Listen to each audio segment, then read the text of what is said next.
On the evening of April 17, 1906, Enrico Caruso was performing Carmen at the Grand Opera House in San Francisco, and within 8 hours that theater would cease to exist, along with most of the city surrounding it, taking 3,000 lives and the title of the wealthiest city in the American West.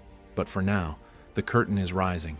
4,000 spectators in the stalls and balconies are getting to their feet, and none of them know they are watching the last great performance in this city's history.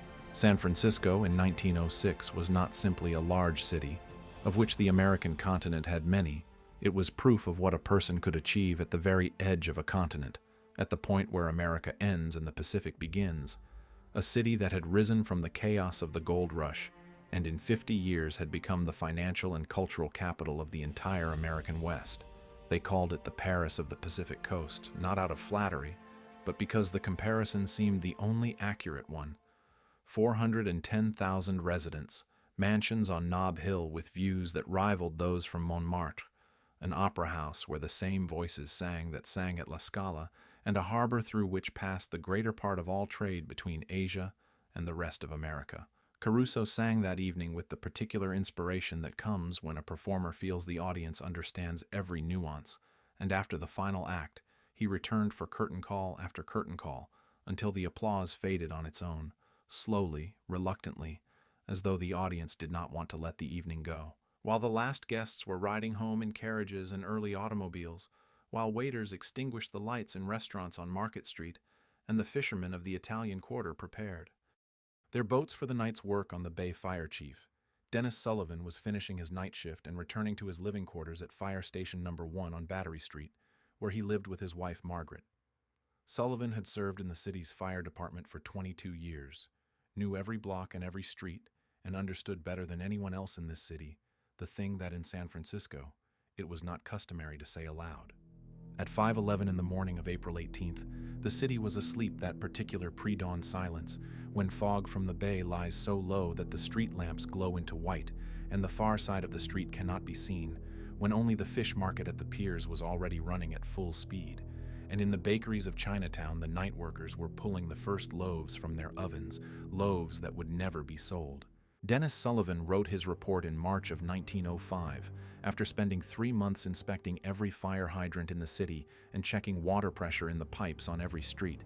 And what he found was serious enough that he set it out across 47 pages with maps, tables, and specific figures, because he understood that he was going to be ignored, and therefore it was necessary to make that ignoring impossible to deny. San Francisco's water system had been built in the 1880s, when the city was half its current size, and consisted of cast iron pipes between 6 and 12 inches in diameter, joined by bell and spigot connections packed with lead, caulking a construction that held pressure perfectly well under normal conditions, but which, at any significant ground displacement, would come apart at the joints as easily as a child's toy is taken apart. Sullivan knew this, because that was exactly what had happened during the earthquake of 1889 in Johnstown and of 1886 in Charleston, and exactly what had happened in San Francisco during the earthquake of 1868, which was called the Great Earthquake until 1906 made that name absurd. 80% of the pipes in the lower parts of the city and south of Market, the Mission, and along the waterfront ran through filled land which under severe shaking behaved not like solid earth but like thick liquid, and any pipe joint in such ground at a displacement of 6 to 8 inches would simply separate silently, invisibly, permanently. After that, the hydrants at the surface would still deliver residual pressure from the nearest pipe section for a few minutes, then run dry, and a fireman standing at a hydrant with a connected hose could watch the pressure drop from 80 pounds to 0 in 90 seconds, and there was nothing to be done about it. The solution was known and was not expensive: a network of underground cisterns holding 700,000 gallons each, distributed across the city at 10-block intervals, with their own steam-powered pumping stations independent of the city water supply. 23 cisterns would cover the entire city. Sullivan calculated the construction cost precisely: $1,400,000, approximately the same as a single large mansion on Nob Hill. The city's Board of Supervisors read the report at a meeting in May of 1905 and voted 11-0 to reject the funding proposal. The official reason was entered in the minutes: unjustifiable expenditure in the absence of a confirmed threat. The unofficial reason was different, and the city spoke of it in whispers.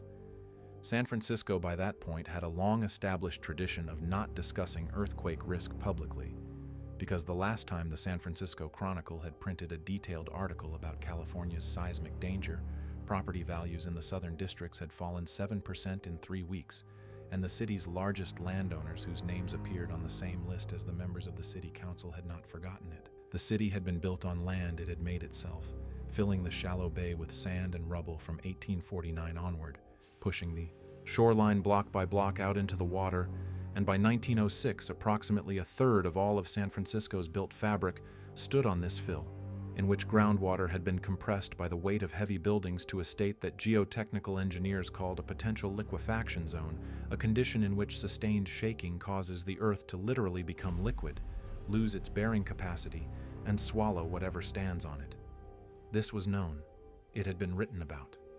In 1892, Professor George Davidson of the University of California had published a study describing exactly this mechanism as it applied to San Francisco, and had warned that a large earthquake on the San Andreas Fault, which ran 8 miles from the city, would cause liquefaction beneath the lower districts and total failure of the city's infrastructure.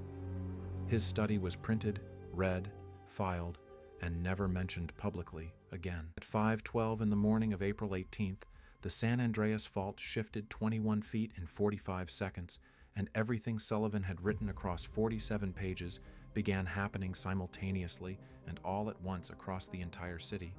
And at that moment, Sullivan himself was lying in his apartment on the 3rd floor of Fire Station Number 1, and the brick chimney stacks of the neighboring Palace Hotel collapsed through the floors directly onto him while he slept.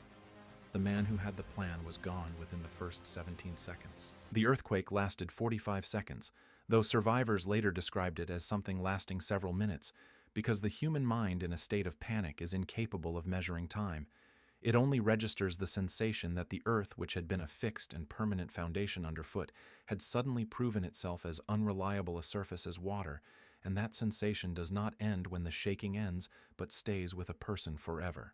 The San Andreas Fault shifted 21 feet along a rupture line 450 kilometers long from San Juan Bautista in the south to Point Arena in the north, and the energy of that shift reached the city as a series of waves, the first of which was a warning, felt as a deep blow from below, and the second, the main shock, magnitude 7.9, arrived 3 seconds after the first, and was an entirely different conversation. The wooden buildings on the granite hills swayed and groaned, lost their chimneys and cornices, but remained standing wood as flexible. And this is why the carpenters who built San Francisco over 50 years had unknowingly given their structures some chance of survival. But in the districts of south of Market and the Mission, where filled land lay beneath the buildings, what happened was what geologists call soil liquefaction, and what Professor Davidson had warned about 14 years earlier.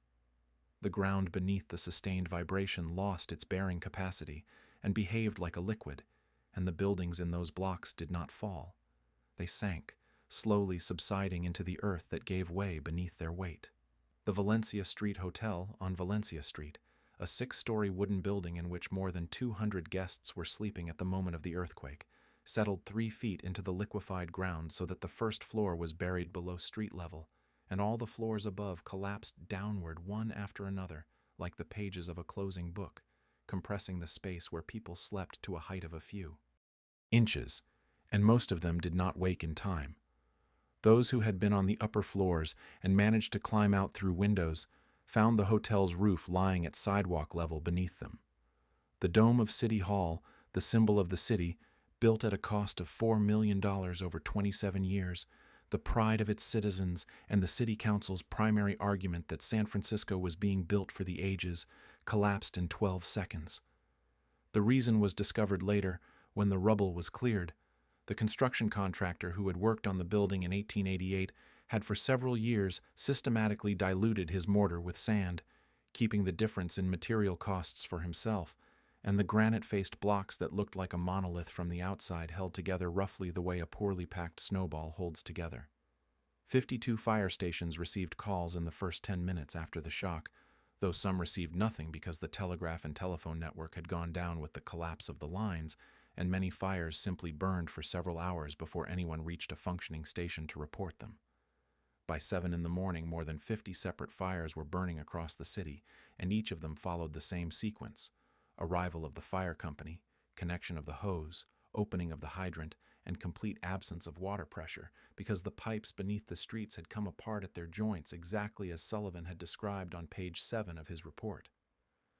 Acting Fire Chief Frederick Bolin, who found himself in command because Sullivan had just been carried out unconscious on a stretcher, made at 8 in the morning the only decision that seemed available to him. He requested the assistance of the Army. General Frederick Funston, commanding officer of the Presidio, did not wait for an official request from the mayor, whom he could not locate, and did not wait for authorization from the Secretary of War in Washington, because time was too short, and on his own authority marched federal troops into the city, an act with no legal basis whatsoever, constituting in effect a military seizure of civilian territory in peacetime, though no one that morning had the presence of mind to object. The Army brought dynamite with them. The fire burned for 72 hours. Not as a single continuous blaze, but as a multitude of separate fires that by the evening of the first day began merging into a single front, and that front moved through the city at the pace of a walking man, unhurried, methodical, without pause, consuming block after block with the same steady regularity with which a wave consumes a sandy shore, and there was no force capable of stopping it, because the only force that could have stopped it, the water in the city's pipes, had run dry within the first 90 seconds of the earthquake. The Army's dynamite did not help, it made things worse, and this was predictable to any engineer, though no engineer was making these decisions. Demolishing a building ahead of a fire front to create a fire break requires precise charge calculation, professional placement, and an understanding of how an explosion distributes debris, none of which the Army sappers in San Francisco possessed, and every detonation scattered burning material from the demolished building onto structures on both sides of the intended gap, widening the front instead of stopping it. By the morning of the second day, it was apparent that the dynamite operations had destroyed more buildings that were not burning than ones that were, yet the orders continued and the charges continued to be placed, because stopping meant admitting there was no plan, and nobody was prepared to admit that. Nob Hill burned on the second day, on the afternoon of April 18th, and this was a particular moment, because the mansions on Nob Hill had been built by men who believed that money was capable of canceling physics. The Stanford mansion burned for 8 hours, long enough that neighbors on the opposite slope could watch it lose floor after floor in sequence, each one collapsing into the basement, until nothing remained of the building that had taken 3 years to construct, but the granite foundation and the brick chimney stacks. The unfinished Fairmont burned out from the inside, preserving its stone shell inside which there was nothing but ash and twisted metal that had been furniture, parquet, curtains, and paintings, and the hotel that had not opened on time would never open in the form that had been planned.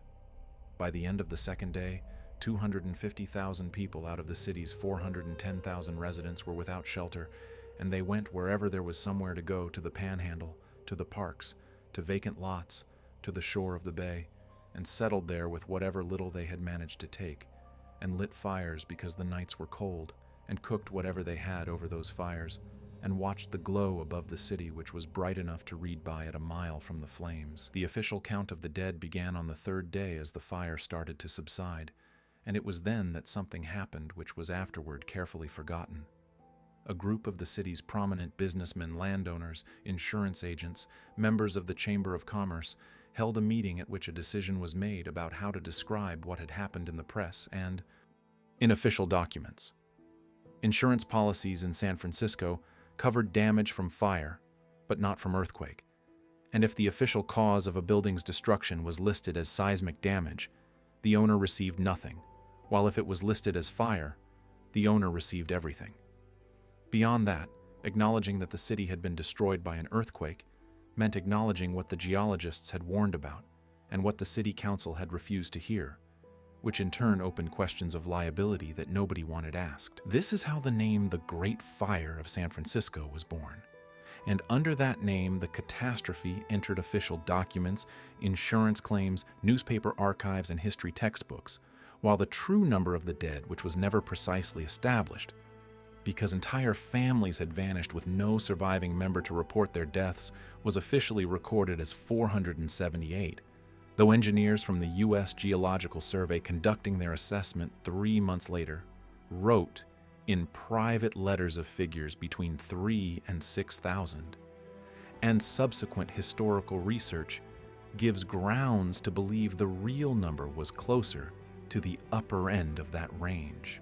Dennis Sullivan died on April 27, 1906, without regaining consciousness, 9 days after the chimney stacks of the Palace Hotel fell on him while he slept. He was 56 years old.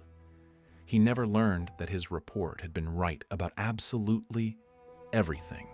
San Francisco rebuilt quickly, faster than anyone could have expected, and faster than it should have, because the speed of recovery was itself an argument, proof that what had happened was not a catastrophe requiring reconsideration, but only a fire requiring cleanup. And the faster new buildings stood in place of old ones, the more convincing the version would appear that this had been a fire, not what the geologists had warned about. By 1910, most of the destroyed blocks had been rebuilt. The same streets, roughly the same buildings, roughly the same layout, and in large part the same filled ground beneath the foundations, because draining the bay and filling it again was easier and cheaper than building on the slopes of granite hills. The geological warnings about the quality of this ground were as well known to construction companies as they had been to Sullivan. But the land was cheap, the lots needed to be built quickly, and the city council did not introduce building codes requiring special foundations for structures on filled ground, because this would have slowed the recovery and invited questions the city council did not want to hear. One thing did change 7 years after the earthquake in 1913.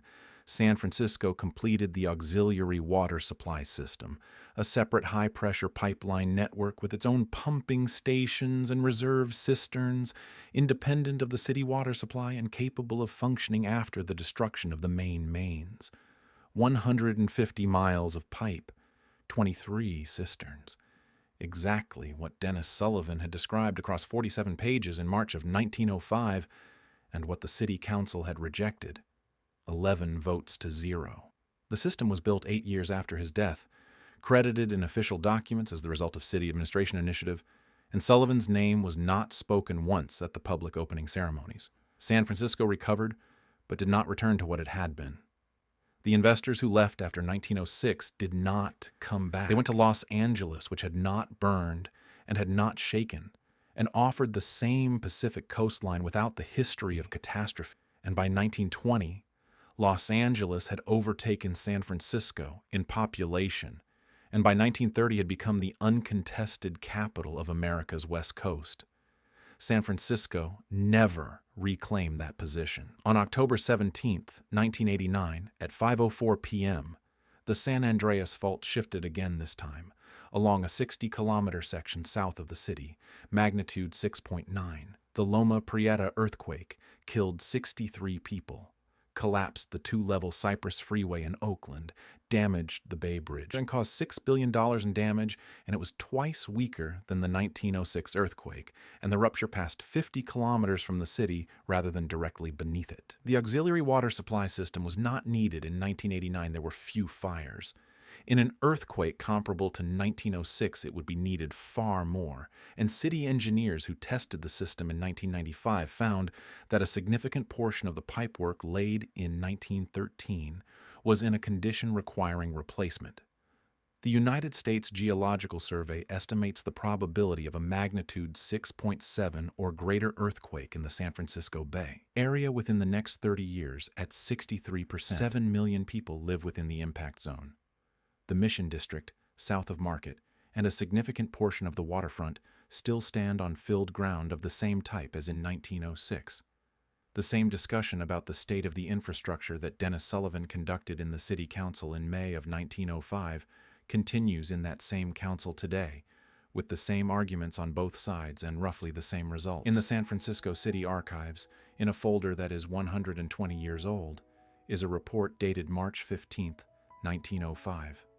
On page 7 it reads, "Without immediate action to create an independent water supply system, this department cannot guarantee the protection of the city from fire in the event of a major seismic event." The City Council voted 11 to 0 against, Dennis Sullivan died on April 27, 1906, without regaining consciousness. He did not learn that he had been right about everything. Enrico Caruso, who left San Francisco on the morning of April 18th, never returned to the city not from fear, but because there was nothing to return to. The opera house in which he had sung no longer existed. The audience he had called the finest of his life had been scattered across parks and refugee camps in other cities. He died in 1921, and to the end of his life said he had never heard applause like the applause that faded in the night between April 17th and April 18th, 1906, in a hall that no longer exists.